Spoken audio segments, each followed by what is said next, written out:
Good morning, Yankee Spondy people. I've been sort of putting off doing videos because I feel like I look super puffy right now. But then I thought, oh, screw it. We're all in this together, and I'm sure I'm not the only one. So as I have mentioned in a previous video, I am moving in about 5 weeks. So I have just been so exhausted packing up the house, dealing with everything mentally, physically that goes along with that, and pretty much doing it on my own.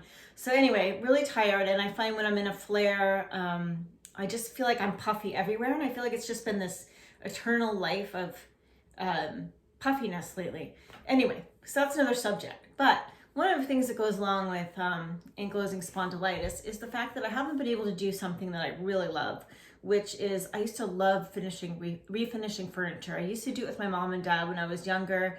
They had a real love of antiques, and I then carried it on. I did it when I was in my 20s and 30s, but it's something I just haven't been able to do anymore because you have to sand, which kills my hands. You have to strip the paint off. You have to get on your hands and knees, do all the stripping and sanding and painting and everything that goes along with it.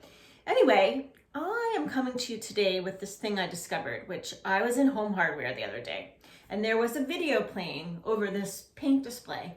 And it was this lady, Annie Sloan, and she was talking about chalk painting. And she was saying how she developed this paint because she had 3 young boys and she needed to do things quickly while they were in school. And she didn't have time for the sanding and the stripping and all this other stuff or waiting for paint to dry. And I thought, wait a minute, that is exactly the kind of thing I might be able to use, because although she's doing it because she doesn't have time because her kids are at school, I'm doing it because frankly, I only have maybe an hour before I just conk out and fall on the floor from pain and exhaustion. So this is interesting. So I go on to finish watching this video and it says, okay, well, you can use this paint on antique furniture or any furniture, even new furniture. You can use it on metal, you can use it on fabric, and you don't have to sand. You don't have to strip.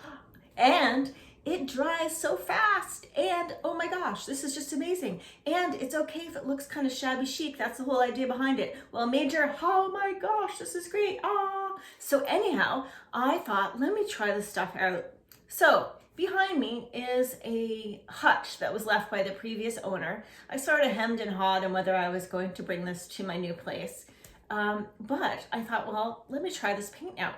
So as you can see behind me, what I did is I painted the inside of this hutch. So really, all it really required me to do is to do some taping off and painting these shells. I just wanted something that would accentuate the inside of this hutch because I like to put some crystal or something really inside it that sort of, I wanted something to really make it stand out and give some depth to this piece, maybe update it a little bit. So anyway, this was now I'm not going to say it was crazy easy because you know what it's like with this disease. You do something, you feel great at the moment, and then by the evening you can feel yourself swelling up. So I'm not going to say it didn't hurt, because that would be a lie, but it didn't hurt enough that I wouldn't do it again, and I was able to actually do something. I couldn't have done something like this at all with the normal way of doing things.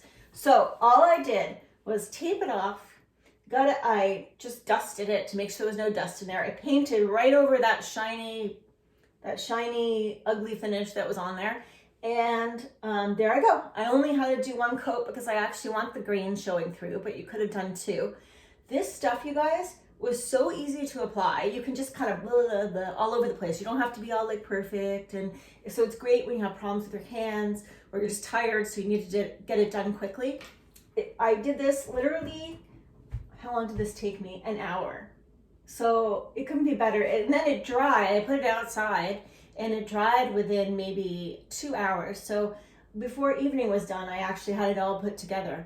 And then what you do is when you're finished with the painting, you just take the beeswax to seal in the color, and you only have to put the beeswax where it would come in contact with something. So I just put beeswax here on these bottom portions. I didn't bother with the back area because it's not going to get scratched off. And that's it. And it's so easy to touch up if something were to get scratched. And I really love it. I'm really excited. This matches another piece my dad had done years ago that's going to be in the same room. So it really brings the pieces together. And you know what? It made me feel so good to do this because I felt, we always strive to feel more normal, but I love doing these kind of projects. And it just made me feel great. I sat outside, I did this, my dog was on a tie-up. It just felt so peaceful and wonderful and relaxing. And even though I know you could say, well, yes, I like to torture myself because I'm already exhausted, but I just needed to do something that made me feel good, like I was accomplishing something fun for myself. So anyway, I love this. And my next project is I'm going to do a little side table for a guest room in my new house, and I'll let you know. I might actually, maybe I'll videotape the process of it just so you can see how easy it is.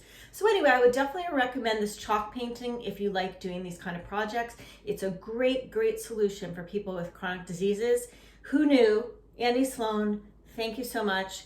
It's a great thing that you invented, not just for the busy working mother, but for the people with chronic disease who want to do something crafty.